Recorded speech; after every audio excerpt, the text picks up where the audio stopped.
বগুড়া সারিয়াকান্দি উপজেলার কামালপুর ইউনিয়ন বিএনপির সভাপতি মরহুম রেজাউল করিম ঠান্ডু মেম্বারের জানাজা নামাজ অনুষ্ঠিত হয়েছে।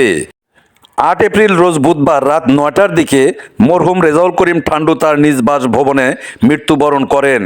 ইন্না লিল্লাহি ওয়া ইন্না ইলাইহি রাজিউন। তিনি দীর্ঘদিন যাবৎ নানান রোগে ভুগছিলেন।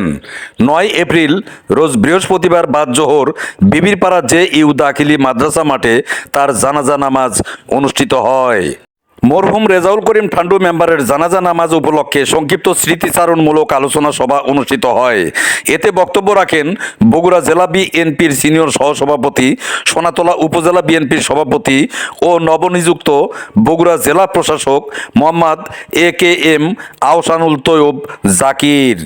স্মৃতিচারণমূলক আলোচনা সভায় আরও বক্তব্য রাখেন বগুড়া জেলা বিএনপির উপদেষ্টা মণ্ডলীর সদস্য নুরুল ইসলাম বাদশাহ, কেন্দ্রীয় স্বেচ্ছাসেবক দল নেতা বেলাল হোসেন, সারিয়াকান্দি উপজেলা বিএনপির সিনিয়র সহসভাপতি জাকির হোসেন বাবলু, সাধারণ সম্পাদক আতাউর রহমান, সাংগঠনিক সম্পাদক শ্যামল মাহমুদ, সাবেক সাধারণ সম্পাদক সাজ্জাদ হোসেন পল্টন, উপজেলা স্বেচ্ছাসেবক দলের আহ্বায়ক ও কর্ণিবাড়ি ইউনিয়ন পরিষদের চেয়ারম্যান আনোয়ার হোসেন দীপন, উপজেলা যুব দলের আহ্বায়ক মহিদুল ইসলাম মুন্সি, যুগ্ম আহ্বায়ক এম রুবেল আলম, বিবিরপাড়া টেকনিক্যাল কলেজের অধ্যক্ষ আব্দুল মজিদ, উপজেলা স্বেচ্ছাসেবক দলের যুগ্ম আহ্বায়ক ও মরহুম রেজাউল করিম ঠান্ডু মেম্বারের ছেলে এম রাজু আলম প্রমুখ।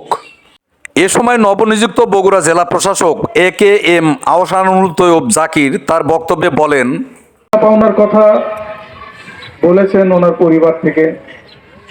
উনি দেনাগ্রস্ত হয়ে থাকতে পারেন, পাওনাদারও হতে পারেন। যদি পাওনাদার হয় আপনারা একটু তার পরিবারকে জানাবেন। সেটা যে কিছুই হতে পারে, টাকা পয়সা হতে পারে, অন্য কোনো সম্পদ হতে পারে। আর দেনাগ্রস্ত হলে সেটা তো অবশ্যই জানাবেন, ওনার পরিবার সেগুলো শোধ করে দেবে। তো আজকে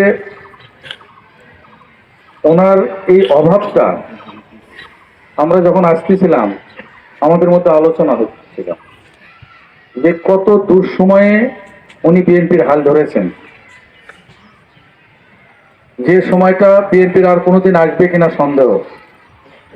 তো তার এই মৃত্যুর জানাজায় যখন আমি আসি, আমার এই মাদ্রাসার প্রিন্সিপাল সাহেব সহ অন্যান্য শিক্ষক যারা আছেন আর আমার নেতৃবৃন্দ, আমার ডানে বাঁয়ে যারা আছেন, ওনারা দুটি কথা আমাকে বলেছেন।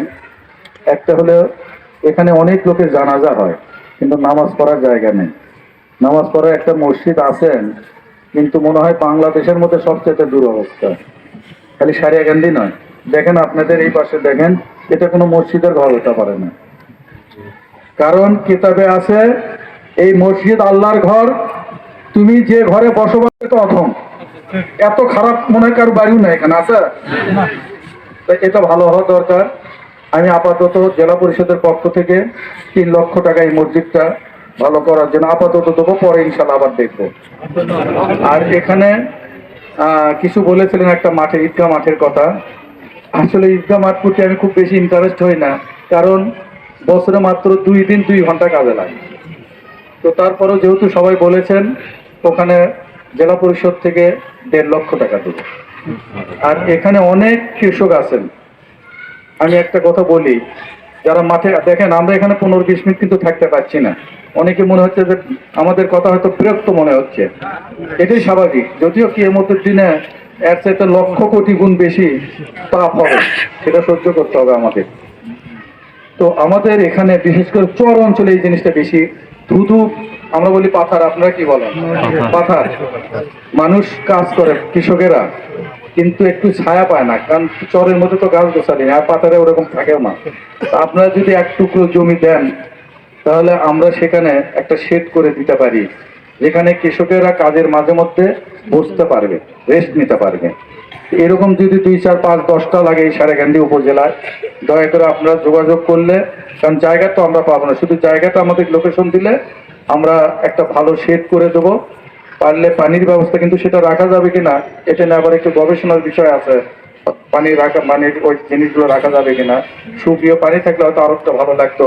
কৃষকেরা মাঠে কাজ করলো, কিছুক্ষণ রেস্ট নিল, এনার্জি আসলো, আবার কাজ করতে পারলো। তো এই উপজেলায় এরকম যতটা লাগে ইনশাল্লাহ করে দেবো। আপনি একটু যোগাযোগ করবেন আমাদের সঙ্গে। এই বিবিরপাড়া ওয়ার্ড 2 নম্বর ওয়ার্ডের মেম্বার ছিলেন। একবার 9 বছর আর একবার 6 বছর, মোট 15 বছর। আর কামালপুর ইউনিয়ন বিএনপির সভাপতি হয়েছে 5 বছরের মতো, 4-5 বছর। চলাফেরা করতে অনেক মানুষের কাছে ঋণ নিছে আমার আব্বা। আমরা তো মানে অনেক ধনী লোক না, মধ্যবিত্ত, সবার কাছে ঋণ করে চলতে হয়। যদি আপনারা মনে করেন যে মাফ করে দেওয়ার মতো আছে, তাহলে আপনারা আল্লাহর রাস্তা মাফ করে দিবেন।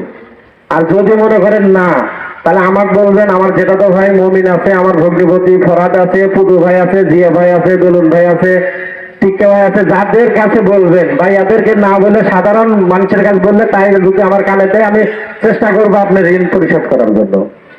আর আমার আব্বা মেম্বারি করছে, স্টেট মানুষ ছিলেন, ভাইয়েরা বলে গেছে, মানে যা কইছে সামনেই করছে। কাকু কোনো জিনিস দিবের না পাইলে মুখের ভুল না করে দিতে, তার আল্লাহ মন খারাপ হয়েছে সেই সময়। ওই মন খারাপ না করে আল্লাহর রাস্তায় আপনারা আমার আব্বাকে মাফ করে দিবেন তো ইনশাআল্লাহ। বিবিরপাড়া যে ইউ দাখিলি মাদ্রাসা মাঠে হাজার হাজার মুসল্লিদের অংশগ্রহণের মধ্য দিয়ে মরহুম রেজাউল করিম ঠান্ডু মেম্বার সাহেবের জানাজা নামাজ শেষ হয়।